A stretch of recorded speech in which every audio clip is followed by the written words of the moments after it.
Hey friend, in today's watercolor tutorial, I'm going to be teaching step-by-step how to paint Grand Teton National Park in Wyoming. Without further ado, let's get painting. For today's tutorial, I'm using Sap Green, Perylene Green, Payne's Gray, Prussian Blue, VanDyke Brown, Black and Yellow Ochre. I'll also be using a size 2, 6, 16 round Princeton brush. I'll also use a little bit of white gouache for some snow on our mountains. And the paper I've taped down here is a size 5 by 7 inches. To get started, I want to use some really watered down Payne's Gray as a sketch color. And I'm going to use the tip of my size 6 brush just to get kind of the layout silhouette of our mountains. So I'm going to start off towards the middle of our taped line here. And I'm just going to do kind of a swooping, slightly angled upward line, just like so. From here, it's going to shoot quite vertical. Then there's going to be a little dash line. From here, there's going to be kind of a curved triangle shape. Just like that. And then it's going to kind of have a lopsided, like curved C shape on the right, and then a vertical line going down, and then from here another little dash line. Now, starting halfway in this kind of subtle C-shaped curve, I'm going to paint a diagonal line about 1 inch long. From here, I'm going to do a vertical dash line, just like so. Another small, tiny dash line that's horizontal. Then from here, I'm gonna have a very like subtle curved, almost arrowhead shape. Just like that. And then it's going to point more towards the right side, kind of right side leaning. Then from here, a dash line towards the right, another horizontal dash going towards the bottom, and then a subtle curved line, just like so. Then from here, there's going to be a rounded curve. Let's see. Well, there's actually going to be first a little dash line before we get to that rounded curve, just like so. Another little dash, and then another vertical line going down. Then from here, we're gonna have another little dash line going up, then a horizontal dash line. I'm gonna kind of water down my sketch line a little bit continuously so it's not too harsh.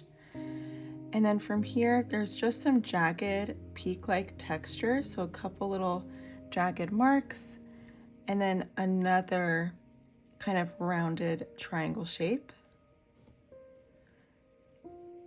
And then from here, there's going to be a secondary triangle shape point, just like so. And then it's gonna just slope downward.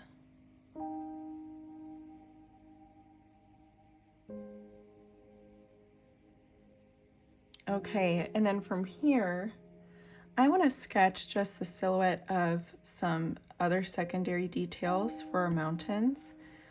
First, I'm going to just sketch a really subtle curved line. It's slightly just loose and jagged, just like so. And then there's going to be another one very similar to it down below this peak. And then last but not least, a third one. That's very similar, just slightly smaller. Then from here, I want to paint kind of the silhouette of where some pine trees are gonna be laid out. So I'm gonna lay out a few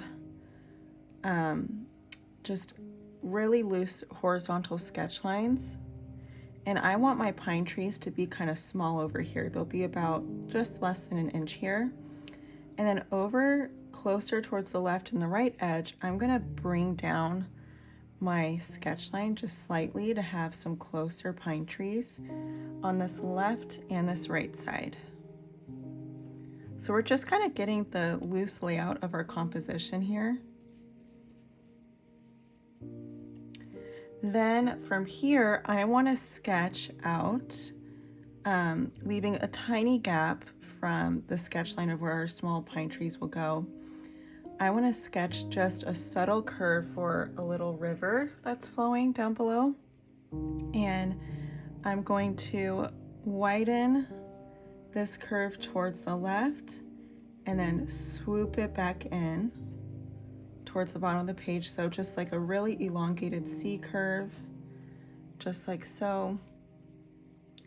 And then I'm going to bring in another mirroring C curve. And it's going to be more narrow towards the top. So there's the start of this river where we can see it start.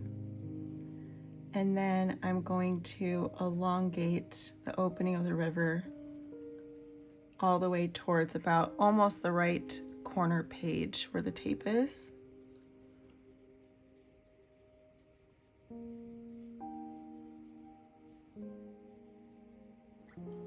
Okay.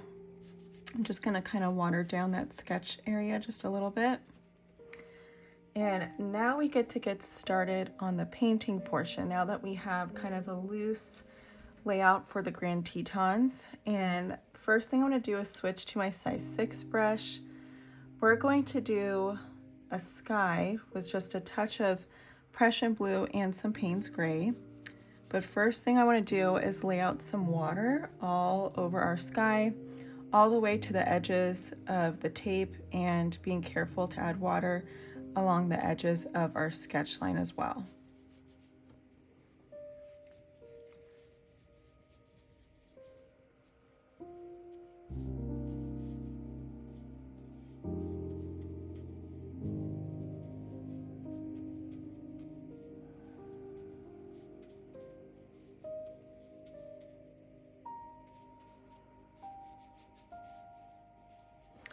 From here, I'm going to use my size 6 brush and just mix up some Payne's Gray with a touch of Prussian Blue, just to kind of brighten it up a little bit. And then plenty of water just to kind of tone it down a little bit. And then I just want to lay out some bits of this color. We're going to have some clouds, so I'm doing some kind of rounded curves just to get that kind of cloudy look.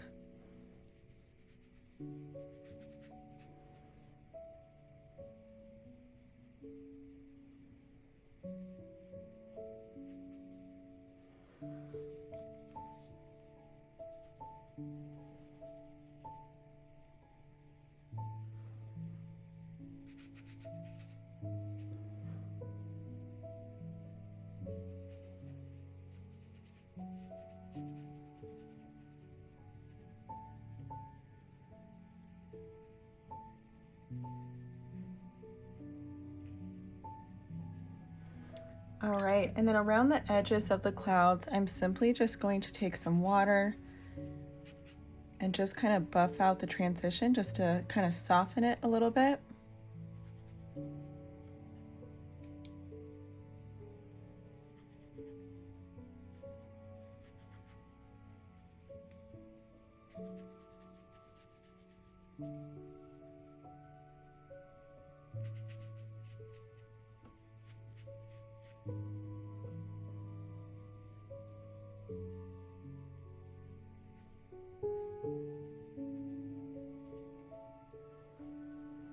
And then I'm just going to add a little bit more concentration of our blue mixture just to add a bit more contrast, just in these more concentrated blue areas.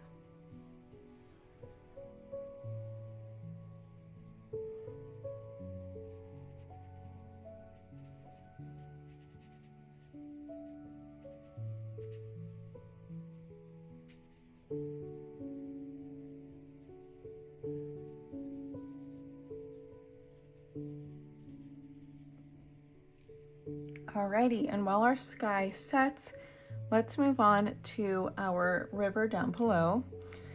And for the river, I'm just going to start by using my size 16 brush just to quickly fill in the river with some water so we could get some nice wet and wet blends with our brush.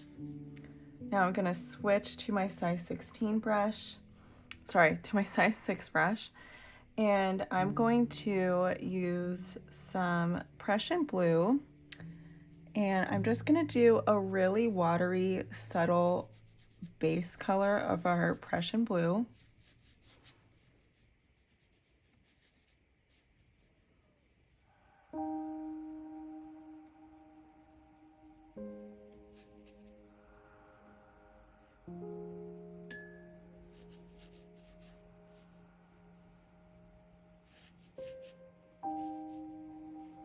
From here, I'm going to take some Payne's Gray and just add some Payne's Gray alongside the edges of our river. And I'm also going to be sure to have some like loose, rough texture using the Payne's Gray alongside the river edge. So that way the river edge doesn't look perfectly smooth. So we still want some organic looking texture happening.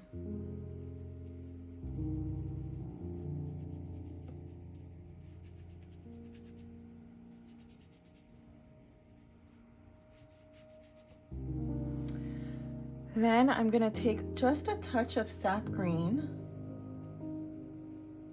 and I'm just going to add a little bit of Sap Green to the reflection of our water because we will have some trees up above that have this nice rich greenery, so I want to get a little bit of the essence of that reflection.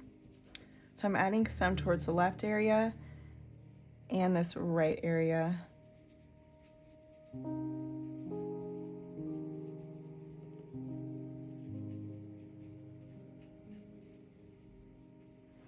And then I'm going to take a little bit of Perylene Green and add just a little bit of rich dark green towards the base of this greenery.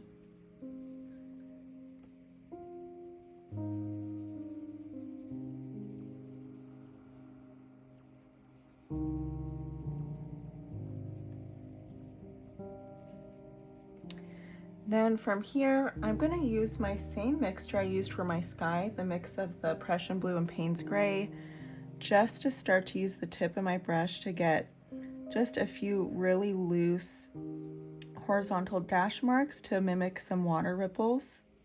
So that way we can just start to build our texture and see some movement in this river.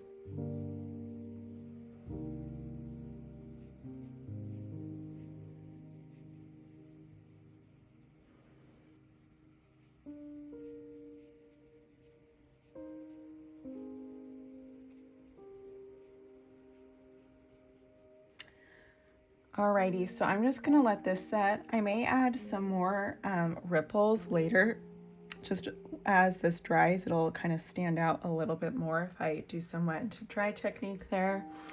But for right now, I wanna get started on our mountains. So for our mountains, we're gonna use a combination of colors, but I wanna start with the bottom base of our mountain. And to get started with that, I am going to just take some water and just kind of wet these areas down. Keep in mind we will have some pine trees here, so we don't want to go too dark in pigment for this area. This area is going to be more loose and kind of misty. All right, and then from here, I'm going to mix up some Payne's Gray with some VanDyke Brown just to give it a little bit of an earthier tone. And with this color, I'm going to just apply it at the top of these kind of rounded triangle shapes. And I'm going to give the edges a little bit of a like loose, jagged texture, just so that way it's not like a perfectly smooth mountain detail. We want some of that kind of authentic, what am I saying? authentic texture to the mountains. There we go. All right, and then from here, I'm going to take a little bit of water and just allow this to softly bleed down just a little bit, light enough to where our pine trees will still show, but just so that way we get the essence of some of this like fog kind of in that area. Then I'm going to take just some plain straight Payne's gray, and I just want to tap in a couple areas of the Payne's gray as a secondary texture detail along these mountains. So I'm just taking the side angle of my size 6 brush and just tapping in some of that Payne's gray. Not covering the entirety of it, but just enough. And then again, I'm going to take my size 16 brush and just kind of smooth out the bottom areas. Just a little bit more.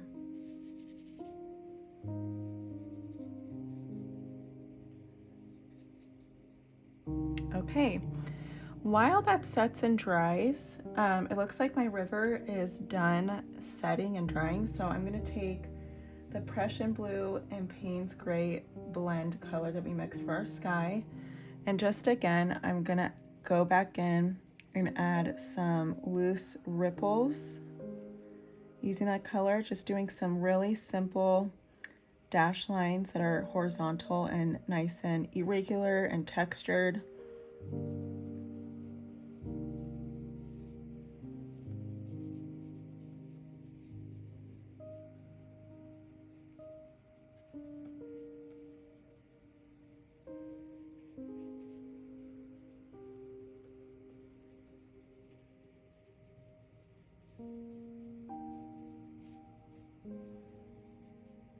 And it looks like the edges kind of lifted in color as they dried.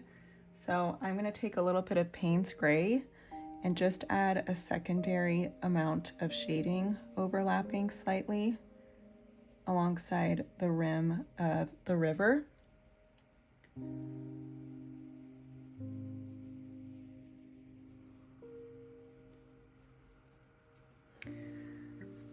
Then using my watered down brush, I'm just going to kind of pull from those wet areas and just neatly blend it just a little bit.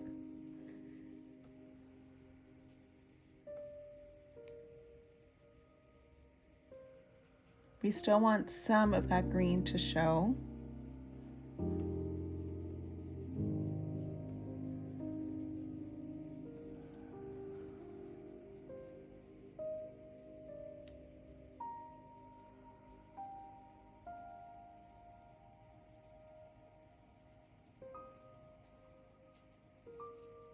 Okay.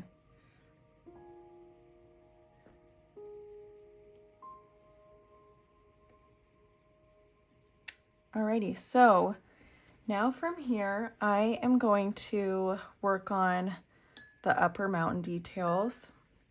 So I'm going to use mostly VanDyke Brown with a touch of Payne's Gray. And I'm going to start on this left side, and I'm just going to paint a swooping, loose brush stroke here on this left side. I'm just going to paint it all the way to the border of the mountain below. And then I'm going to just paint slightly above, but not all the way, because I do want to leave room for some snow details. And then I'm just going to do a second layer on this left side with a little bit more Payne's Gray, just to give a little bit more shading and detail. And I'll carry on that color towards the right here and just kind of drag it down.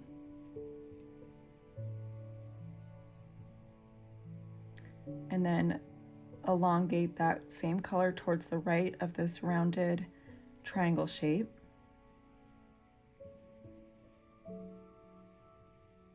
And I'm leaving some areas white for some snow,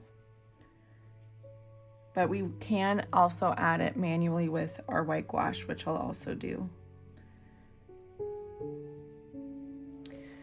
While it's still wet, I'm gonna take a little bit of yellow ochre and add just a couple touches of yellow ochre to this. Just with the way that the sun is setting or hitting the mountain, I just want a little bit of some golden color here.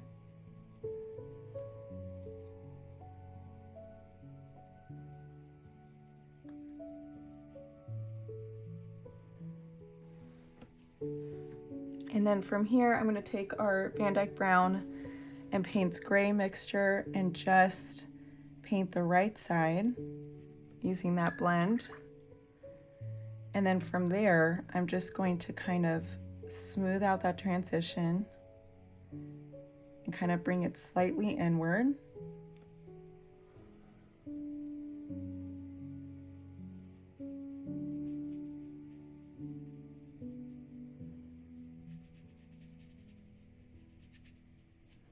All right, now we're going to move on to this mountain using the VanDyke Brown and Payne's Gray blend. I'm just going to paint kind of alongside this edge and then drag it slightly downward.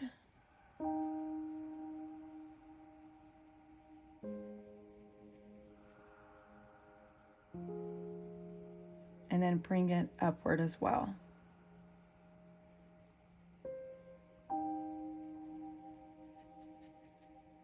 I'm leaving some white in this area just for some snow details, and we again will go back over that as well. So don't be too afraid if your colors kind of overtook the white areas, because we can manually add that in with our white gouache. And then I'm going to take a little bit of the VanDyke Brown, sorry, the yellow ochre, and add some touches of the yellow ochre. And then take my wet size 6 brush and just really use the belly of the brush to kind of soften, blending some of that yellow ochre touch in the mountain. All right, now I'm going to carry on with our VanDyke Brown and Payne's Gray blend and paint the right side. Kind of connect the two shaded areas. I'm going to leave a little bit of white here.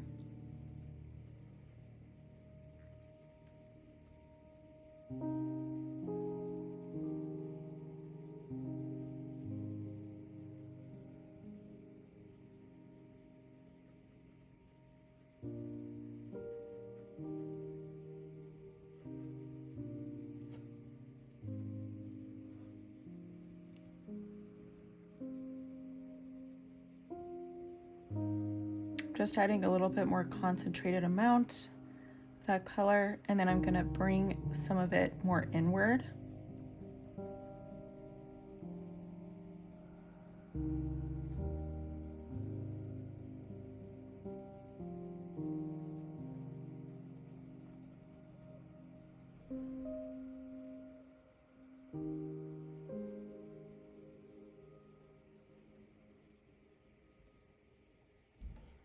Okay, then I'm going to just drag some of it down and then also add a little bit of this towards this right area coming off the mountain, just whatever colors remaining left on my brush. And then from here, I want to paint some color over towards the right. And I'm just going to maintain this kind of jagged texture right over here. So it goes slightly up, and then there's a little bit of a jaggedness to this part of the mountain. And then we have a rounded rectangle. From here, I'm just going to add a little bit of water just to buff out that sketch just slightly. And then re-add in just a touch of our VanDyke Brown and Payne's Gray just to add a little bit more depth and shading, leaving some areas slightly white. And then I'm going to just kind of drag in a little bit more color towards this left area.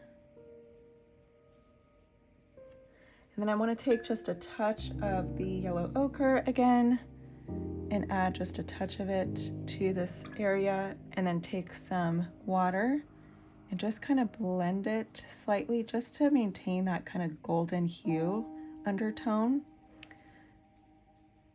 Then from here, I'm going to add some of our Payne's Gray VanDyke Brown blend on this left side of the mountain and kind of shade the left side slightly, and then bring down some color using the belly side of my brush just to get this really loose texture.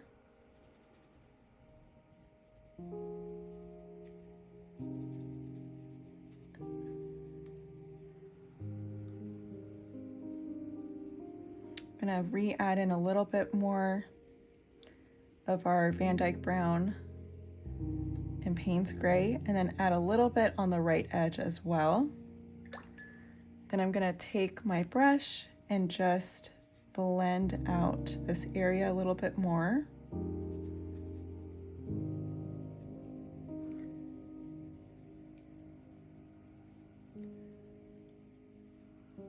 And then just add a little bit more color towards the right side.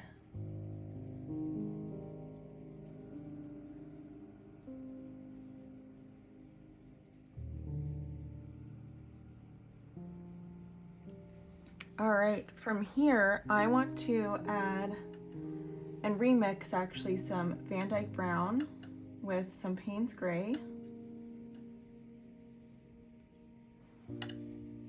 And I just want to add a second layer of texture. So to our mountains, I'm just going to layer just a few touches of this rich dark color just to add, you know, a little bit more detail. And I'm just loosely taking my size 6 brush and just adding a few subtle shaded areas just to give a little bit more jagged texture to our mountain. And it's very loose and organic.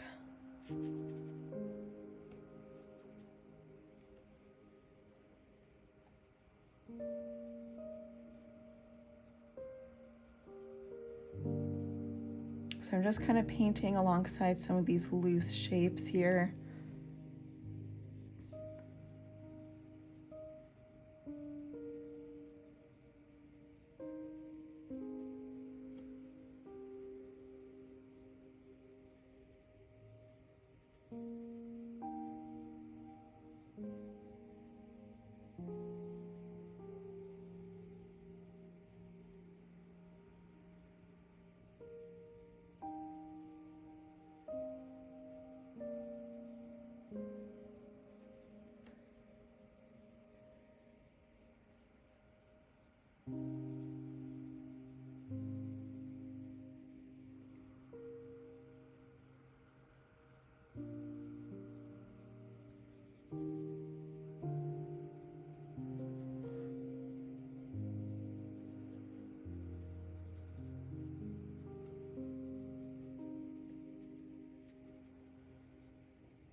Okay, then from here, I want to add just some watered down VanDyke Brown and Payne's Gray into some of our snowy areas.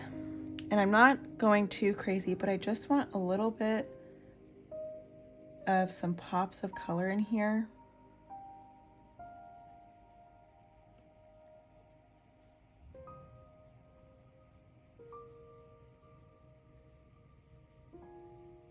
Not in the whole white area, but just a few touches of that texture. Okay, so now I'm gonna move on to our ground here. Later on, we'll come back and add a little bit of whitewash touches there. But I wanna move on to our meadow, and I'm just gonna take my size 16 brush and just apply a wash of color.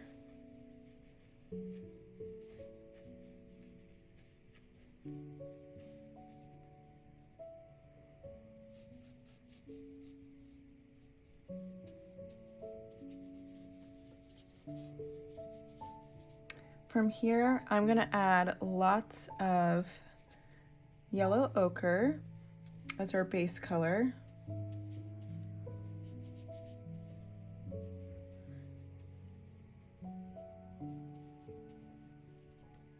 And a little bit above the start of the river as well.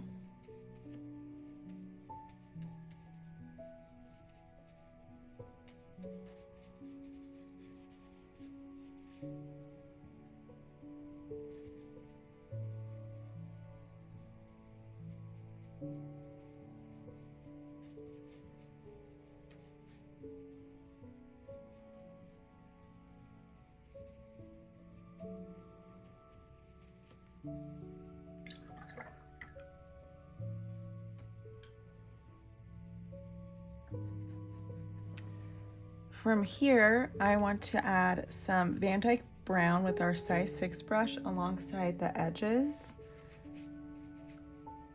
I'm adding quite a wide amount of that color.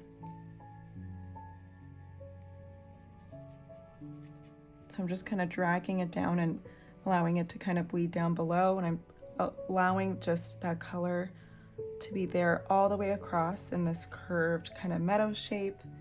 From here, I'm going to take some VanDyke Brown, and alongside the edges of the river, I'm going to apply it into the wet yellow ochre, just kind of moving my brush side to side, back and forth to get some irregular texture to form.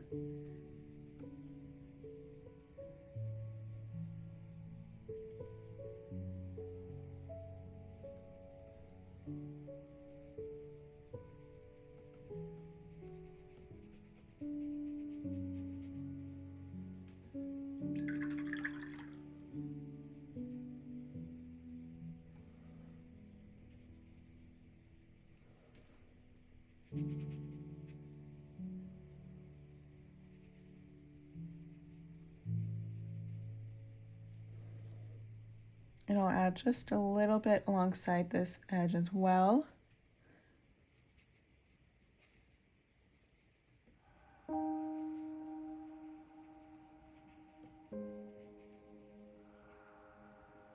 And then I'm just going to take my brush and blend some VanDyke Brown with some yellow ochre.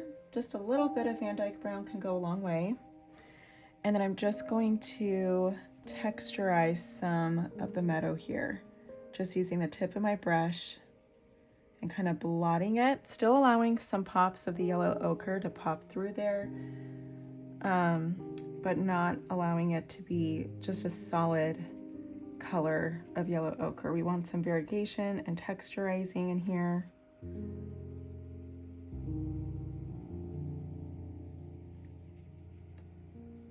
All right, and then I'm going to add just a touch more of VanDyke Brown alongside this edge and just tap my brush so that way I get this really loose, jagged texture. So I'm just kind of relayering some of those pieces. Sometimes as it dries, the watercolor can kind of lift and lighten up a shade, so it's always okay to just go back in there and reshade some areas as needed.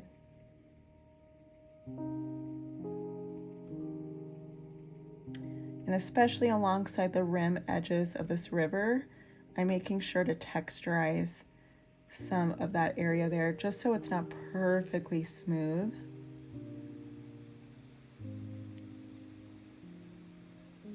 Okay, so now we can move on to our pine trees. We will add a few more details later in our meadow, but while that just sets, we can officially move on.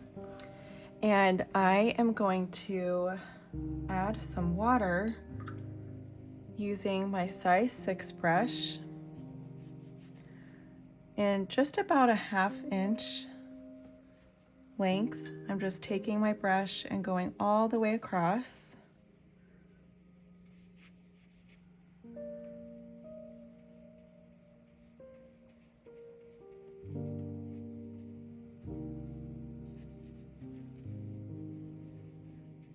From here, I'm going to take some Perylene Green and just add some jagged Perylene Green. What I mean by jagged is right along the rim of the meadow and the trees, I just want some jagged texture using this dark rich green. So I'm just kind of going forth and adding this watery Perylene Green.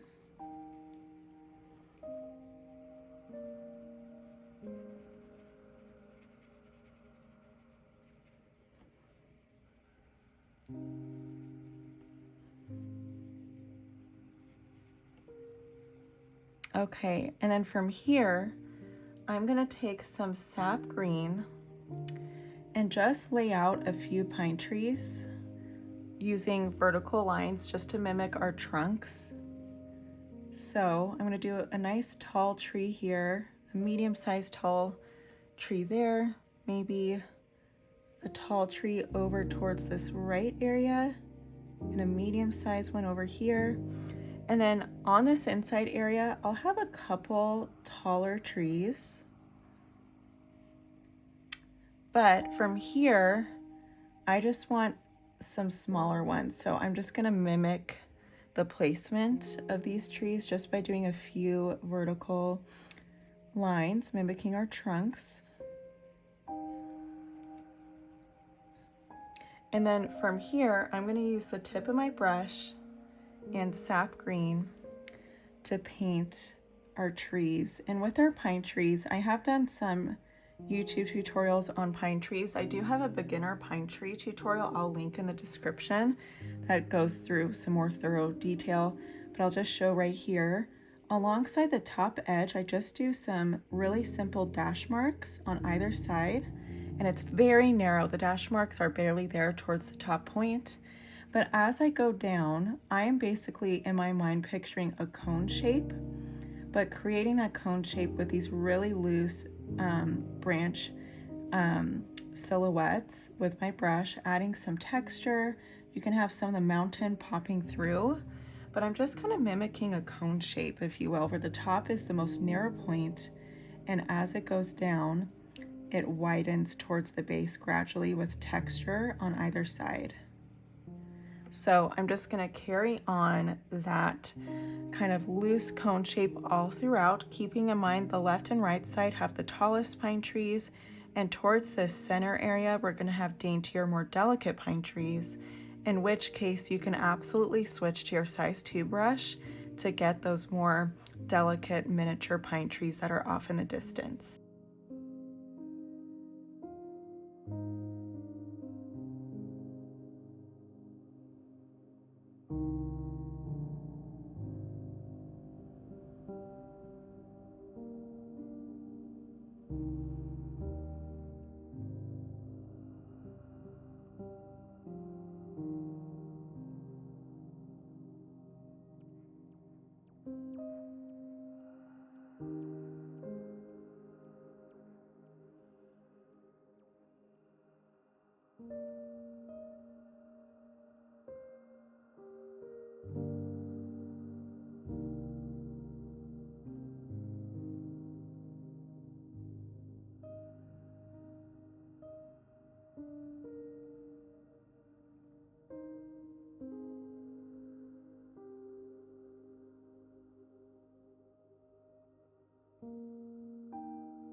While the trees set, I'm gonna use a blend of VanDyke Brown, just a touch of the VanDyke Brown with some yellow ochre.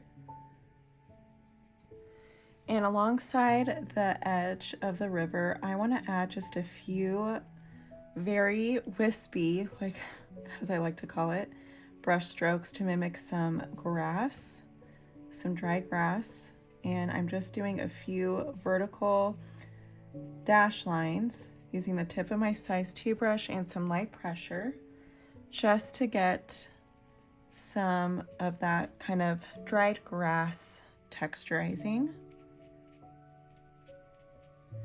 You don't have to do it everywhere, but just a few touches of it add a nice detail to our kind of fall tone meadow here. I'm even going to add some amongst the meadow itself.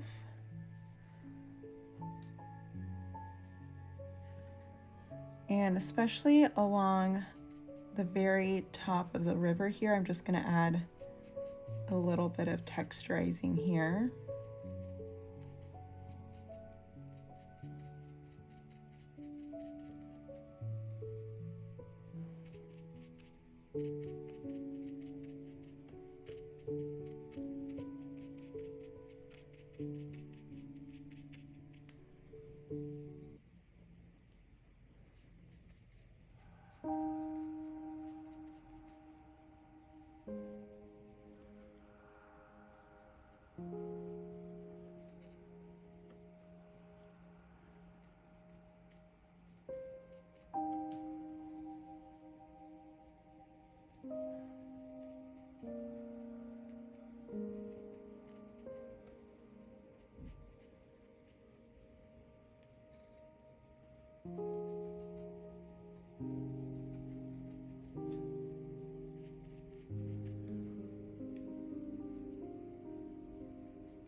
Okay, and then just along the edge of the greenery, I'm going to take some of that VanDyke Brown and yellow ochre blend and just add a little bit of texture, just tapping my size 2 brush all along that edge, just to give a little bit more depth.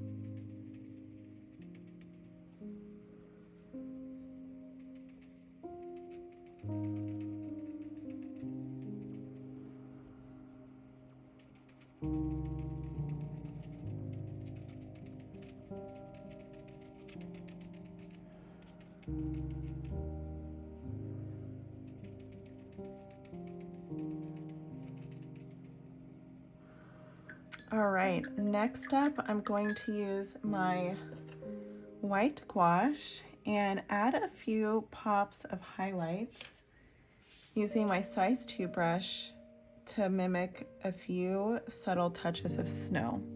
So I'm just going to tap in a little bit of white over on this left side.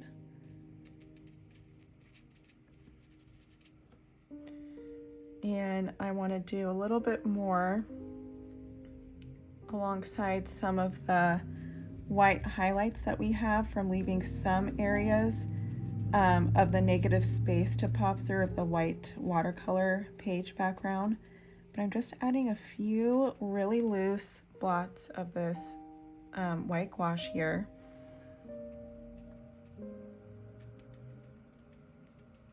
Just by tapping my brush.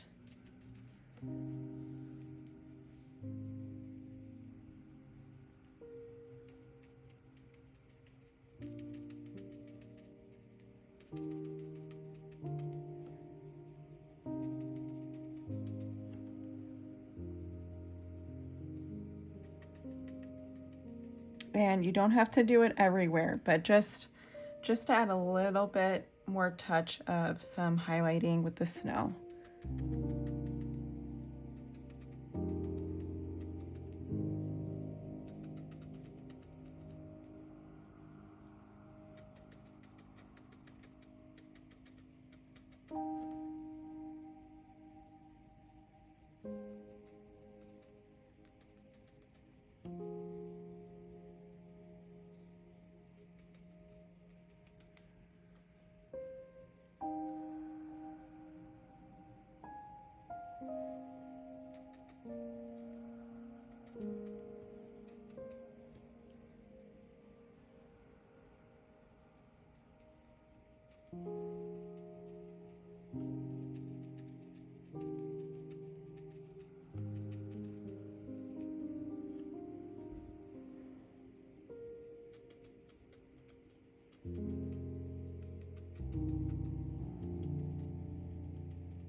All right, and then my final step is going to be adding some Perylene Green towards the left side of our trees, just so that way we have a little bit of shading and detail in the trees. So I'm just going to take my size 2 brush with Perylene Green and just apply some subtle bits of shading using this really rich dark green, and I'm just going to add a few touches of it on the left side and just downward towards the bottom, and that's just going to add a little bit more pop and detail to our trees, so that way they're not all flat and just one shade of green.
Thank you so much for joining me for today's watercolor tutorial on Grand Teton National Park in Wyoming. Be sure to like this tutorial video.